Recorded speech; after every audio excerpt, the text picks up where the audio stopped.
July August গণ অভ্যুত্থানে শেখ হাসিনার পতনের পর বাংলাদেশ ও ভারতের মধ্যে কূটনৈতিক সম্পর্ক তলানিতে গিয়ে ঠেকে, যার প্রভাব পড়ে দুই দেশের ব্যবসা বাণিজ্যের উপর।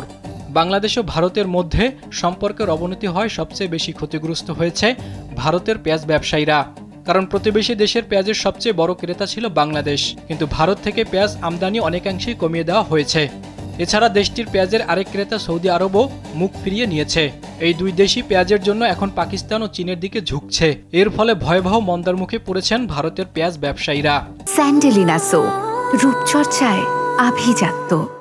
ভারতীয় সংবাদ মাধ্যম ইকোনমিক্স টাইমসের এক প্রতিবেদনে বলা হয়েছে, বিশ্ববাজারে ভারতের পেঁয়াজ চাষিদের অবস্থান ঝুঁকিতে পড়ার জন্য ভারত নিজেই দায়ী। কারণ স্থানীয় বাজারে দাম স্থিতিশীল রাখার অজুহাতে ভারত বরাবরই পূর্ব ঘোষণা ছাড়া অনেকটা স্বেচ্ছাচারী কায়দায় পেঁয়াজ রপ্তানিতে নিষেধাজ্ঞা দেয়।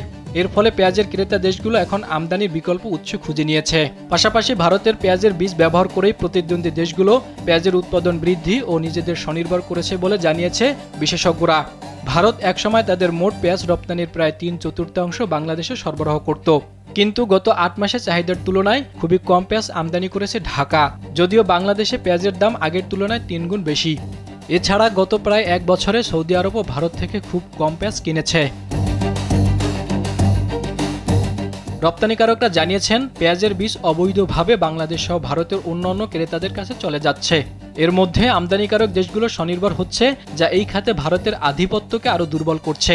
2019 সালের সেপ্টেম্বরে প্রথমবারের মতো 6 মাসের জন্য পেঁয়াজ রপ্তানিতে নিষেধাজ্ঞা দেয় ভারত। এরপর 2020 সালের সেপ্টেম্বর থেকে আরও 5 মাসে নিষেধাজ্ঞা জারি করে দেশটির সরকার। এর ফলে ভারতের পেঁয়াজের উপর যেসব দেশ নির্ভরশীল ছিল সেসব দেশে দাম বেড়ে যায়। এরপর থেকেই আমদানিকারক দেশগুলো বিকল্প উৎস খুঁজতে থাকে। জাহিদুল ইসলাম, কালবেলা।